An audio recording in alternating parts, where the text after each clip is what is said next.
Hello everyone, Lord Master Sotek here, making a fairly brief video talking about some news that came out today about how the second legendary lord for Kislev was actually already revealed in the trailer, which we're going to go back and watch here in just a little bit. But I wanted to make a video about it because obviously this is big news. It's fairly unexpected news. The model that I thought was just a priest of Daz, which granted, looking back on it, when I talked about that, it didn't make sense to me at the time, because even though like I see this guy. Well, here, let's just bring him up. So we've got Katarin here, and then we've got Kostaltyn, which Kostaltyn, if you can't tell, is Rasputin. It's a rah Rasputin, but he very, very similar to Rasputin in appearance, and he is basically a, well, let's talk about who he is. First of all, he is not a established character from the lore of Kislev. This guy is a totally new creation by Creative Assembly, and he was written by Andy Hall, or like his lore, it seems, and his background was written by Andy Hall, so I'm very curious to learn a lot about him. Basically, the only things we really know about him so far is that he is basically the High Patriarch of the Orthodoxy, so, but in particular the cult of Ursun. So basically, this guy is Kislev's equivalent to Volkmar the Grim. So where Volkmar the Grim is the Grand Theogonist of the cult of Sigmar, Kostaltyn is the High Patriarch of the cult of Ursun, and he's kind of the big guy in charge of all the religious stuff.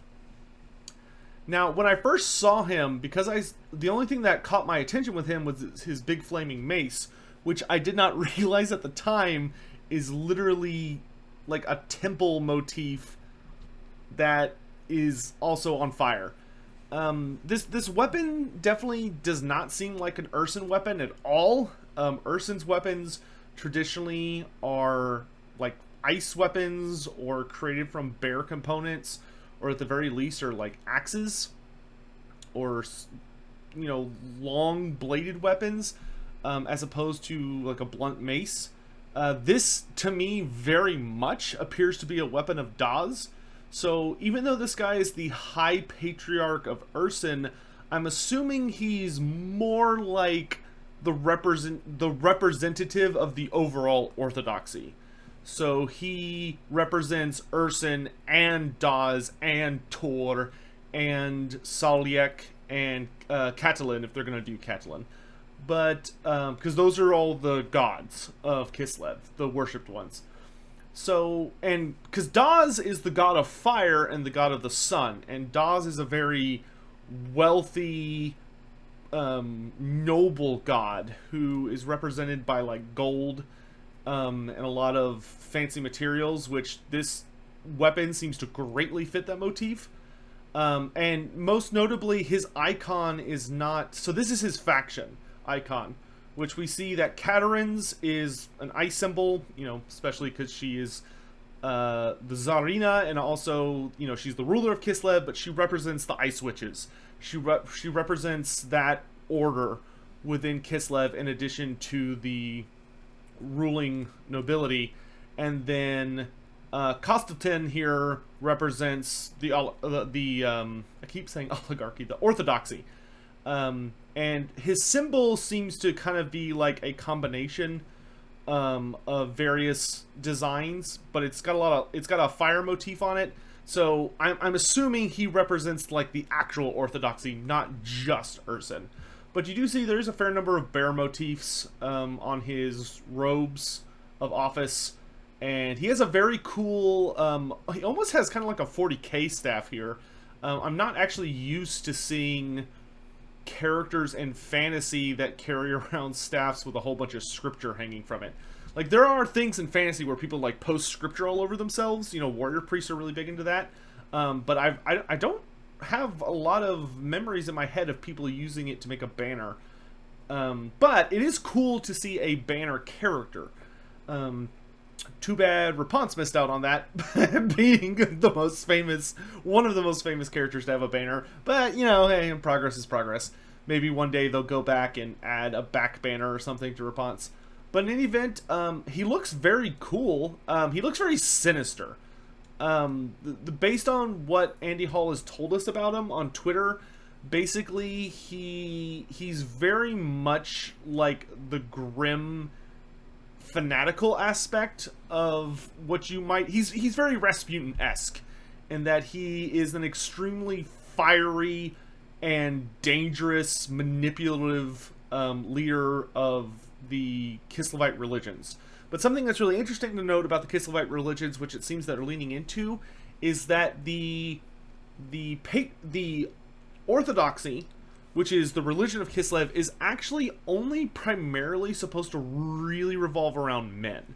In Kislev, religion is considered a men's thing, a men's, not sport, but like, religion is for boys, not for girls. Magic is for women. If you're a man in Kislev, you are never, ever, ever supposed to dabble in magic. Ever. That is like a huge sin. Kislevites, males who like try and utilize magic are hunted down and murdered by the state, as essentially doing a crime. Whereas whereas for women, it's perfectly welcome. But on the flip side, women are not allowed within the, not allowed any stations or power within the various cults of Kislev. Religion is seen as a man's world in Kislev. And that actually explains something about this guy, which Andy Hall has told us. He's just sitting there just yelling at people. So one thing Andy Hall has already revealed to us about Kostaltyn is that he does not like Katerin. That him and Katerin are not friends, and they are probably best described as political enemies. You know, ultimately they're fighting for the same side, in that they're fighting to protect Kislev, but they actually come from two very different worlds. And that's actually a really interesting thing about Katerin, is that because the religious orders are so strongly focused on masculine ideals and only allowing men in their order, they that actually backs up with the idea that in the lore we know that Kislev has a lot of problems with the religious orders of Kislev. Katerin does what she can to basically like try and remind them that she's in charge, she's the boss, and a lot of them, they respect Katerin and they ultimately serve Katerin. However, many of the religions seek to expand their power, and not all of them are immense fans of the Tsarina. You know, they would never go so far as to try and supplant her or rebel, but they definitely view her as an obstacle when looking to try and further their own ends. And the interesting thing about Kislev is that Kislev does not have a state religion. It is the Ice Witches, Katerin being one of the Ice Witches. The Ice Witches, for many, many generations, going back to the foundation of Kislev, have worked very hard in the shadows to try and prevent a religious order from becoming a state religion, to prevent a religious order from kind of taking over. And the cult of Ursun, being something that was basically extinct almost for almost 400 years before Katerin's dad, Boris Ursus, actually came around, and he became the first high priest of Ursun in those 400 years. And he brought back the cult of Ursun, something fierce. And that was a huge moment for them. And Kostaltyn, who is a high patriarch of the cult of Ursun, is someone that seems to be trying to capitalize off of this massive resurgence of this cult. And it's likely that he very much seeks for the Orthodoxy to become big, for the cult of Ursun in particular to become the state religion, like how Sigmar is for much of the Empire, or how the Lady is for Bretonnia. But Katerin's not going to let that happen if she has anything to do with it. So here we have two people that are fighting for the same side, but politically they have very different goals.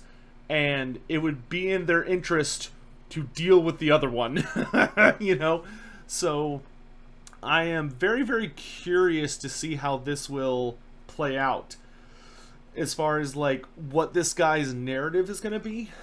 Obviously, we don't know a lot about him. I have seen it 100% confirmed. It's not even like a question. It's 100% confirmed he is a original character created by... It seems like he's more created by Games Workshop and then CA filled in the details, as opposed to him being a CA creation, if I understood the tweets correctly. But regardless, he's basically Cylosta Direfin. You know, he is a completely new character that came out of nowhere, which I actually think is fine for Kislev, honestly. Kislev does not have a lot of characters that are really, really well established. The only two really famous characters are Katerin and her father, Boris Ursus, aka Boris Boka, aka Radi Boka. Like, he has a ton of little names and titles. But her dad is missing, and I suspect that he will be a free LC or a DLC. Or actually, I'll rephrase that. I really hope he'll be a DLC or free LC, because he's a badass character. But it's actually really interesting to see that they did not go with the traditional big hardcore melee character and then big hardcore caster character for the double legendary lords. For Kislev, they actually decided to go with the big hardcore caster character with Katerin, and then this guy is the big hardcore priest character, because he's like Volkmar. I've already played using a Patriarch, which y'all saw in the footage from the Total War Warhammer 3 battle we did, and the Patriarchs are basically warrior priests, except for, you know, they can ride bears. So, you know, they have prayers that you activate. The only prayers we've seen so far are, I think, like the Roar of Ursun, and then Salyak's Mercy, or Prayer to Salyak, something like that, which are two of the deities, with Ursun, of course, being the god of bears and the primary god of Kislev nowadays. And then Salyak is kind of like Kislev's equivalent to Shalya, the goddess of healing and mercy, in that Salyak is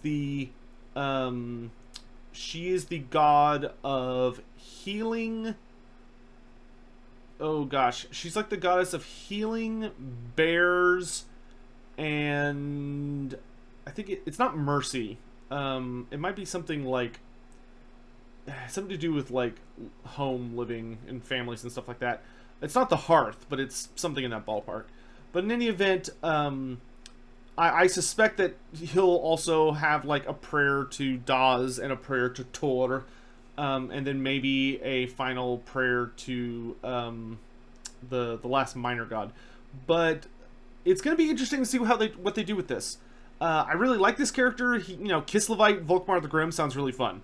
It sounds like he's basically he is a more power-hungry and fanatical version of Volkmar, which I think fits. I mean, being a very obvious hardcore Rasputin knockoff, I expect him to be kind of crazy, because Rasputin was a very fervent Christian, or Orthodox Christian, but he was, if memory serves, he was one hell of a priest, but had many other passions, and had a lot of political power, and boy did he really enjoy power. So I'm curious to see just how much of a Rasputin clone this guy will be, but it makes perfect sense. Like, if you were going to make iconic characters from Eastern European history and mythology into playable characters, I mean, who the big four, right?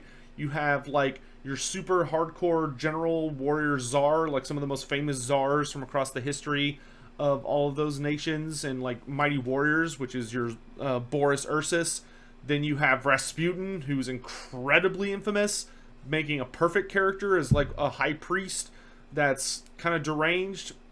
You have the myth of the Snow Queen, which is a super duper famous folk tale from God knows how far back, being Katerin.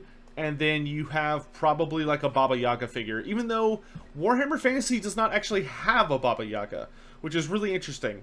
A lot of people think there's one, you know, like the super spooky big bad of the hags who, you know, has the magic house and everything.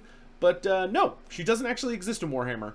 There are Babas. There are many, many Babas. Like when you are a hag, you use the lore of the hags. You will acquire the title of a Baba, but there is not any particular famous Babas. Just like how there are plenty of notable priests mentioned for the various cults, but there is not really like a super famous priest of the Orthodoxy. Like none of the cults have like a really big important character who serves as the Rasputin equivalent or as any religious figure equivalent. Like you figured that Kislev would have a hardcore priest character because they have priests, they had lores. You know, you had the lore of Daz, the lore of Ursun, the lore of Tor. So you had like just like you had for the Empire with Sigmar and Ulrich and Tal and Raya and all them. So clearly they have they have a slot for this character to exist, but he was just never explored by Games Workshop until now. So I do think he's a really cool character. I do think he fits the role very well, and I do think that he makes a nice opposite to Katerin. I'm looking forward to seeing what his abilities are, and also like what kind of mounts and stuff he's going to have. I'm really hoping Katerin is going to be bringing in like her ice sled, where it's going to have more like horses or reindeer. Maybe this guy, I kind of hope this guy does not have a bear mount. Maybe he has something different, because I really want Boris Ursus. And I feel like if you give this guy a bear, they're going to be kind of stepping over each other's feet. And I would gladly sacrifice many things to get Boris Ursus. He's probably one of my favorite. He's probably very close to my absolute favorite human character in Warhammer Fantasy. But that's going to be enough for me today talking about this. I really only wanted to talk about it for 10 minutes, and it's been almost 20 minutes. I'm super tired. I have a very, very cool, pure lore goodness video coming out for you guys very soon about Kislev, and it's going to be centered entirely on the ice witches and the hag witches and like all the stuff behind them. So I hope y'all are really excited for like a good 25-ish minutes of just pure Kislev lore in your face. So I'll see you guys pretty soon for all that awesomeness, and until then, stay safe out there and have a great day, guys. Thanks for watching.